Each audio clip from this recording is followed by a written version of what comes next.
بسم اللہ الرحمن الرحیم۔ السلام علیکم اسٹوڈنٹس، کیسے ہیں آپ؟ امید ہے کہ آپ سب خیریت سے ہوں گے۔ اوکے بیٹا، آج ہم نظم حمد کی تشریح کریں گے۔ ان کے اشعار کی مختصر سی تشریح کی وضاحت میں کروں گی، اور ساتھ میں آپ کو یہ بھی بتاتے چلوں کہ آپ کو جس بھی شعر کی تشریح آئے آپ نے اس کے ساتھ مصنف کا مختصر تعارف ضرور لکھنا ہے۔ شعر نمبر 1 ہے، ہم اس کا سٹارٹ کرتے ہیں۔ جب آپ نے اس کا سٹارٹ لینا ہے تو شعر لکھنے کے بعد پھر اس کا آپ نے مفہوم لکھنا ہے، مفہوم کے بعد آپ نے پھر اس کی تشریح سٹارٹ کرنی ہے۔ اوکے، اس کی تشریح سٹارٹ کرتے ہیں پہلے شعر کی۔ نمبر 1 ہے، خواجہ الطاف حسین حالی بلند پایہ شاعر، نثر نگار اور تنقید نگار تھے۔ ان کی اخلاقی، اصلاحی اور ملی شاعری نے اردو ادب پر بہت گہرے اثرات مرتب کیے۔ حالی کہتے ہیں، یعنی کہ شاعر کہتے ہیں کہ اس دلکش حمد میں شاعر کیا اللہ تعالیٰ سے مخاطب ہو کر ان کی حاکمیت اعلیٰ کا اعتراف کرتے ہوئے سراہتے ہیں اور کہتے ہیں کہ اللہ تیرا دلوں پر قبضہ ہے، اس کی دلیل اس سے زیادہ کیا ہو سکتی ہے کہ مجھ جیسا نافرمان بندہ بھی تیری حمد و ثنا میں مصروف ہے، تیری مدح و ستائش میں مصروف ہے۔ گویا فرما بردار تو تیری حمد کرتے ہی ہیں، مگر گناہ گاروں اور عاصیوں کو بھی صرف تیرا ہی درد دکھائی دیتا ہے اور وہ بھی تیری حمد کے گن گاتے ہیں اور تجھی سے مغفرت کے طلبگار ہوتے ہیں۔ بقول شاعر، رحمت کا یہ عالم ہے، مروت کا یہ انداز، ماہر سا گناہ گار ہے وابستہ داماں۔ شاعر مزید قلم کشائی کرتے ہوئے لکھتے ہیں کہ کائنات کی ہر شے اللہ تعالیٰ کی تعریف بیان کرتی ہے اور ہر ایک برے سے برا شخص بھی اللہ کا خوف اپنے دل میں رکھتا ہے، اور یہی بات اللہ تعالیٰ کی قدرت کاملہ کو ظاہر کرتی ہے۔ شعر نمبر 2 ہے۔ اس میں شاعر بیان کرتے ہیں کہ یہ کائنات انسانوں کو حقوق و فرائض کے بندھن میں جگڑ دیتی ہے۔ ہم انسانوں پر دیگر انسانوں کے کئی طرح کے حقوق واجب ہیں جن کی ادائیگی ہم پر بہت ضروری ہے، مگر ان تمام حقوق سے قطع نظر ہم پر سب سے اہم حق جس کا ادا کرنا بہت ضروری ہے اور وہ سب پر افضل اور مقدم بھی ہے، وہ اللہ تعالیٰ کا حق ہے۔ مگر اللہ کا حق ادا کرنا مشکل ہی نہیں بلکہ ناممکن بھی ہے۔ بقول غالب، جان دی ہوئی اسی کی تھی، حق تو یہ ہے کہ حق ادا نہ ہوا۔ شاعر مزید بیان کرتے ہیں کہ اللہ دنیا جہاں کی تمام نعمتیں تیری عطا کرتے ہیں اور یہ نعمتیں اس قدر زیادہ ہیں کہ ان کا شمار نہیں ہو سکتا۔ قرآن پاک میں بیان کیا گیا ہے کہ اگر تمام درخت کلمے اور تمام سمندر روشنائی بن جائیں تو بھی اللہ تعالیٰ کی نعمتیں بیان نہیں ہو سکتی، اس لیے اس بندے سے تیرا حق کس طرح ادا ہو سکتا ہے۔ نیکسٹ شعر ہے۔ اس شعر میں حالی نے خدائی کے بھید کو جاننے کے تمام دعوے باطل قرار دیے ہیں۔ شاعر کہتے ہیں کہ اللہ کا محرم جاننے والا یعنی کہ ہونے کا دعویٰ کوئی نہیں کر سکتا، بلکہ اس میدان میں محرم و نامحرم دونوں برابر ہیں، کیونکہ اگر کوئی اس کو ذرا برابر سمجھتا بھی ہے تو اس کی تعریف و توصیف کما حق کا ادا ہی نہیں کر سکا، تو پھر اس صورت حال میں ہم کہہ سکتے ہیں کہ خدائی بھید کو جسمانی بصارت کہاں پا سکتی ہے۔ اللہ تعالیٰ کی شان و شوکت اس قدر بلند ہے کہ کوئی شخص بھی اس کی حقیقت کو نہیں پا سکتا، اور اس سلسلے میں جاننے والا اور نہ جاننے والا دونوں ایک جیسے ہیں۔ جس پر اللہ تعالیٰ کی کچھ حقیقت ظاہر ہوئی وہ بھی اس کی شان کو نہ جان سکا اور نہ بیان کر سکا۔ بقول شاعر، دوسرا کون ہے جہاں تو ہے، کون جانے تجھے کہاں تو ہے۔ مزید لکھتے ہیں کہ کوئی بھی ایسا نہیں ہے جو کہ یہ جاننے کے بعد اور جو نہ جاننے کے بعد اس کی وضاحت کر سکیں۔ سب کیا ہیں، دونوں ہی محرم اور نامحرم دونوں ایک جیسے ہی ہیں۔ نمبر 4 ہے۔ شعر نمبر 4، اس کی تشریح ہے۔ اس شعر میں شاعر بیان کرتا ہے کہ اللہ کے فقیر کی نظروں میں بادشاہی، شان و شوکت کی کچھ حیثیت نہیں۔ وہ دنیا کے مال و متاع، رنگ و سما کو اللہ کی محبت کے سامنے پیچ گرانتے ہیں۔ وہ اپنی معمولی گدڑی اور کملی میں بہت خوش اور مطمئن نظر آتے ہیں۔ یہ وہ لوگ ہیں جو اللہ کی محبت میں خوش رہتے ہیں۔ جو شخص اپنی زندگی کو اللہ تعالیٰ کے لیے وقف کر دیتا ہے اور اپنی ہستی کو اس کی ہستی میں فنا کر دیتا ہے اور اس کی گلی کا فقیر بن جاتا ہے تو پھر کوئی چیز اس کی نظروں میں نہیں سماتی۔ دنیا کی دولت اور حکومت اس کی نظروں میں ہیچ ہو جاتی ہے۔ شاہی لباس ہی کیوں نہ ہو، اس کے سامنے کوئی حیثیت نہیں رکھتا، اسے کسی چیز کی پرواہ نہیں ہوتی۔ بقول شاعر، تمنا درد دل کی ہو تو خدمت کر فقیروں کی، نہیں ملتا یہ گوہر بادشاہوں کے خزینوں میں۔ یعنی کہ جو شخص اللہ تعالیٰ سے لو لگا لیتا ہے اسے دنیا کی کوئی بھی چیز، یعنی کہ اس کی نظر میں کوئی بھی چیز کوئی حیثیت نہیں رکھتی۔ نیکسٹ شعر ہے، شعر میں شاعر بیان کرتے ہیں کہ اللہ تو ہی قادر المطلق ہے اور مالک و مختار ہے۔ جو لوگ دکھ تکلیف اور پریشانی میں تیری شکایت کرتے ہیں وہ مصیبتوں میں گھبرا جاتے ہیں، ان کی ہمت جواب دے جاتی ہے اور وہ حوصلہ ہار جاتے ہیں، ان کی ہر کوشش اور تدبیر ناکام ہو جاتی ہے اور وہ ہر طرح سے مایوس ہو کر تیری بارگاہ میں پلٹتے ہیں۔ وہ تجھی سے مدد مانگتے ہیں اور وہ یقین کرتے ہیں کہ صرف تو ہی ان کو ان پریشانیوں سے نجات دلا سکتا ہے۔ تو ہی ہر چیز پر غالب اور چھایا ہوا نظر آتا ہے، ان کو تیرے سوا کسی کو اس قابل نہیں سمجھتے کہ وہ اپنی یعنی کہ کوئی مصیبت یا اپنا دکھ ان کے سامنے بیان کر سکے، تو ہی ان کا آخری سہارا ہوتا ہے۔ بقول شاعر، خدا کے سوا چھوڑ دے سب سہارے کہ ہیں عارضی زور و کمزور سارے۔ گویا انسانی فطرت کا خاصہ ہے کہ جب اس پر نعمت الہی کا نزول ہوتا ہے تو وہ خوشی سے پھولے نہیں سماتا، مگر جیسے ہی اسے کسی مصیبت یا رنج و غم سے واسطہ پڑتا ہے تو تب بھی اسے اسی چیز کا احساس ہوتا ہے کہ اس کو بھی دور کرنے والی کون سی ذات ہے؟ اللہ تعالیٰ ہی ہے۔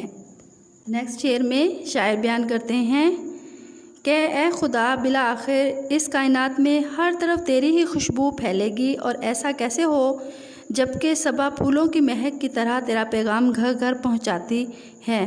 گویا اس کائنات میں پھیلے ہوئے گل و گلزار سے تیری ہی خوشبو مہک رہی ہے۔ کائنات کی ہر شے اپنے وجود سے ذات باری تعالیٰ کی حمد و ثنا میں مصروف ہے اور اس کی خوشبو دنیا بھر میں پھیلا رہی ہے۔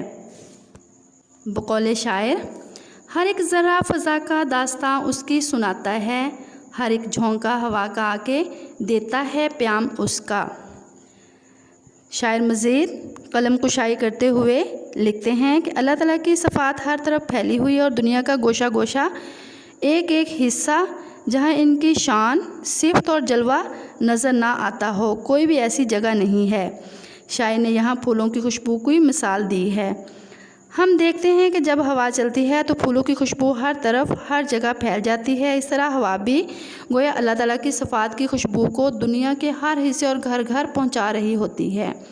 یعنی اللہ تعالیٰ کی شان اور قدرت ہر چیز میں نظر آتی ہے، ہر طرف نظر آتی ہے۔ اس نظم کا آخری شعر ہے، نظم کے اس مقطع میں شاعر اپنے رنگ و سخن کی تعریف کرتے ہوئے کہتے ہیں کہ ان کے کلام کی تاثیر ہی کچھ اور ہے اور ان کا شعر قاری کے دل و دماغ سے ٹکرا کر گزرتا ہے۔ بقول شاعر، دل سے جو بات نکلتی ہے اثر رکھتی ہے، پر نہیں طاقت پرواز مگر رکھتی ہے۔ شاعر مزید لکھتے ہیں کہ تیرا بات کرنے کا انداز باقی شاعروں کے مقابلے میں انوکھا اور پر تاثیر ہے، تیرے بیان میں درد، سچائی اور خلوص ہے اور ان خوبیوں کی وجہ سے تیرا ہر ایک لفظ دل پر گہرا اثر کرتا ہے۔ نظم کی تشریح کے کچھ اصول ہیں، اس کی وضاحت کرتے چلوں کہ جب آپ نے جو میں نے تشریح آپ کو سیمپل کے طور پر کروانی ہے اس سے پہلے کچھ اصول ہیں، اس کی وضاحت کرتے چلوں، اس کو آپ نے مد نظر رکھتے ہوئے اور دیے ہوئے پیٹرن کو دیکھتے ہوئے آپ نے اپنی تشریح جو باقی ہے اس کی پریکٹس کرنی ہے۔ نمبر 1 ہے تمہید۔ نظم کی تشریح نثر کی تشریح سے یکسر یعنی کہ اسے بالکل مختلف ہوتی ہے۔ نثر میں مصنف اپنے خیالات کو کھول کر اور وضاحت سے بیان کر سکتا ہے، جبکہ نظم میں شاعر کو اپنے خیالات کے اظہار کے لیے اختصار سے کام لینا پڑتا ہے، بلکہ بعض اوقات اسے اشارے کنایے سے کام لینا پڑتا ہے۔ اس لیے نظم کی تشریح کے لیے ضروری ہے کہ پہلے اس کے نفس مضمون کو اچھی طرح سمجھ لیا جائے اور پھر اسے وضاحت کے ساتھ پیش کیا جائے۔ شاعر تو قافیہ اور ردیف کی پابندی کی وجہ سے کسی خیال یا تصور کو 2 مصرعوں میں بیان کرنے پر مجبور ہوتا ہے، لیکن تشریح کرتے وقت آپ پر ایسی کوئی پابندی یا مجبوری نہیں ہوتی، بلکہ آپ زیادہ سے زیادہ الفاظ میں ان خیالات کو خوب کھول کر اور وضاحت سے پیش کر سکتے ہیں۔ درست ادائیگی کے لیے بھی ضروری ہے کہ آپ کے لیے ضروری ہے کہ آپ نظم کو 2-3 دفعہ ضرور پڑھیں، یعنی کہ سب سے پہلے آپ یہ دیکھیں کہ آپ نظم کے اشعار کو صحیح طور پر ادا کر رہے ہیں۔ نظم کو سمجھنے کے لیے نظم کی درست ادائیگی نہایت ضروری ہے۔ یقیناً نظم کو پڑھتے وقت ہمیں کہیں رکنا پڑتا ہے اور کہیں کم اور کہیں زیادہ زور دینا پڑتا ہے، اس لیے آپ تشریح کرنے سے پہلے شعر کو 2-3 مرتبہ درست ادائیگی کے ساتھ پڑھیں اور منہ میں دہرائیں، اس سے آپ کو شعر کا مفہوم سمجھنے میں مدد ملے گی۔ آپ دیکھتے ہیں کہ قوالی، گیت یا نغموں کو بڑے اہتمام سے ترنم کے ساتھ موسیقی کے سازوں کی مدد سے لے سے پیش کیا جاتا ہے، جس سے سننے والے محظوظ بھی ہوتے ہیں اور پیش کردہ اشعار کو خوب سمجھ بھی رہے ہوتے ہیں اور ساتھ میں گنگنا بھی رہے ہوتے ہیں۔ نثری ترتیب، یعنی کہ اس کو نثری ترتیب دینا، مفہوم اس کا لکھنا۔ شعر میں الفاظ کی ترتیب نثر سے بالکل مختلف ہوتی ہے، کیونکہ شاعر کو قواعد کے اصولوں کے مقابلے میں شعر کے وزن کا زیادہ خیال رکھنا پڑتا ہے، اس لیے اکثر الفاظ کے آگے پیچھے ہو جاتے ہیں، لہٰذا آپ تشریح کرنے سے پہلے شعر کو نثری ترتیب دے لیں، اس سے شعر کا مفہوم واضح ہو جائے گا۔ اس سلسلے میں اس بات کا بھی خیال رکھیں کہ نثری ترتیب میں اپنی طرف سے کچھ اضافہ نہ کیا جائے، بلکہ شعر کے الفاظ ہی کو ترتیب میں لے آنا چاہیے۔ تشریح کے کچھ اصول ہیں، وہ بھی سن لیں کہ تشریح کرتے ہوئے درج ذیل باتوں کو آپ نے مد نظر رکھنا ہے۔ لکھائی کا خاص خیال رکھیں۔ تشریح میں قول، اشعار، قرآنی آیات کا ترجمہ اور احادیث کا حوالہ ضرور دیں۔ مطلب یہ کہ اس سلسلے میں آپ کا مطالعہ وسیع ہونا چاہیے، اس طریقے سے آپ اپنی تشریح کو زیادہ سے زیادہ مفصل، مؤثر اور جامع بنا سکتے ہیں۔ اگر شعر میں کوئی تلمیح یا تاریخی حوالہ ہے تو اس کی وضاحت ضرور کریں۔ تشریح کم از کم 2 پیراگراف پر مشتمل ہو۔ شروع میں شاعر کا مختصر تعارف ضرور لکھیں۔ حوالہ ہے، مفہوم سے پہلے حوالہ ضرور لکھیں، جس میں نظم کا عنوان اور شاعر کا نام لکھنا ہوتا ہے۔ یہاں پہ دیکھیں میں نے بولا ہے نظم کا عنوان، جی آپ نے نظم کا نام نہیں بلکہ عنوان لکھنا ہے۔ اب ہے ہمارا پیٹرن کے طور پر جو آپ کے لیے شعر ہے، وہ شعر نمبر 5 ہے۔ تو ہی نظر آتا ہے ہر شے پہ محیط ان کو، جو رنج و مصیبت میں کرتے ہیں گلا تیرا۔ آپ اس شعر کو مارکر سے بھی لکھ سکتے ہیں یا پین سے ہٹ کے کسی پوائنٹر سے بھی لکھ سکتے ہیں، تھوڑا سا یعنی کہ واضح ہونا چاہیے، پرومیننٹ ہونا چاہیے۔ پھر آپ لکھیں گے حوالے کو اسی طرح انڈر لائن کریں گے، شعر نمبر بھی لکھ کے اس کو بھی، شعر نمبر آپ کو یاد نہیں تو آپ صرف شعر بھی لکھ سکتے ہیں، اوکے۔ پھر لکھیں گے نظم کا عنوان، شاعر کا نام، نظم کا عنوان ہے حمد، شاعر کا نام ہے خواجہ الطاف حسین حالی۔ ایسے ہی لکھیں گے جیسے میں نے مارکر کے ساتھ جو حصہ لکھا وہ مارکر سے اور جو پین سے لکھا ہے آپ بھی پین سے لکھیں گے۔ پھر ہے مفہوم اسی طرح انڈر لائن کریں گے۔ پھر اس کے بعد نیکسٹ لائن سے، یعنی کہ جہاں پہ مفہوم لکھا ہے اس سے نیکسٹ لائن پہ لکھیں گے، اس کا مفہوم لکھیں گے۔ اے اللہ، جو لوگ دکھ اور مصیبت میں تیری شکایت کرتے ہیں، ان کو بھی صاف نظر آ جاتا ہے کہ ہر چیز پر تیری ہی خدائی احاطہ کیے ہوئے ہے۔ پھر اس کی تشریح لکھیں گے، تشریح بھی ایسے لکھ کے آپ انڈر لائن کریں گے اور نیکسٹ لائن سے سٹارٹ کریں گے اور اس میں شاعر کا تعارف لکھیں گے، مختصر سا، اور تعارف کا کیا ہے تشریح کے ساتھ ربط ہونا چاہیے، لفظی بھی اور پیراگراف کے لحاظ سے بھی۔ مولانا الطاف حسین حالی کا شمار اردو ادب کے اہم شاعروں، نثر نگاروں اور تنقید نگاروں میں ہوتا ہے۔ ان کی تحریر سادگی، سلاست، بے ساختی، مقصدیت، متانت اور دھیمے پن کا مرقع ہے۔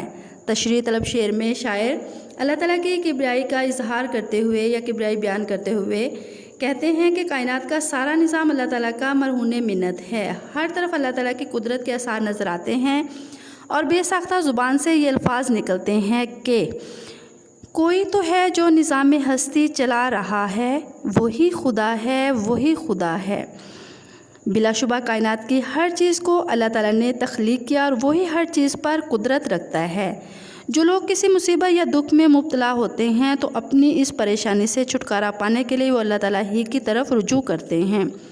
انسان کو چاہیے کہ اگر کوئی رنج و مصیبت آ جائے تو کبھی شکوہ نہ کرے، کیونکہ یہ پریشانی ہمارے اختیار سے نہیں آتی بلکہ اللہ تعالیٰ کی طرف سے آزمائش ہوتی ہے، جیسا کہ قرآن پاک میں ارشاد ہے۔ ترجمہ: جب تم کو کوئی مصیبت پہنچتی ہے تو وہ پہلے سے ہی لوح قرآنی میں موجود ہوتی ہے۔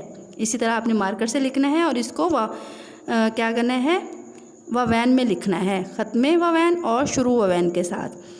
نیکسٹ لکھیں گے اس لیے مصیبت کی اس گھڑی میں اللہ تعالیٰ ہی، یہاں پہ آپ لکھیں گے الغرض، اس لیے مصیبت کی اس گھڑی میں اللہ تعالیٰ ہی ہمارا حامی و مددگار ہوتا ہے، وہی اس پریشانی کو دور کرنے کی طاقت رکھتا ہے۔ اسی شعر سے یعنی کہ جو شعر نمبر 5 کی ہم نے تشریح کی ہے، اس سے ریلیٹیو چند میں نے اشعار بھی لکھے ہیں جو آپ مزید اس میں لکھ سکتے ہیں۔ خدا کے سوا چھوڑ دے سب سہارے، کہ ہیں عارضی زور کمزور سارے۔ نمبر 2 ہے اسی کا حکم جاری ہے زمین و آسمانوں میں، اور ان کے درمیان جو ہے مکینوں اور مکانوں میں۔ نمبر 3 ہے شام کی خزاں کو صبح بہار تو نے کیا، میرے مولا میرے پروردگار تو نے کیا۔ اوکے، یہ تھی ہمارے پیٹرن کے طور پر ایک شعر کی تشریح۔ اس پیٹرن کو فالو کرتے ہوئے آپ نے اپنا ورک کمپلیٹ کرنا ہے۔ اوکے، بیسٹ آف لک، اللہ حافظ۔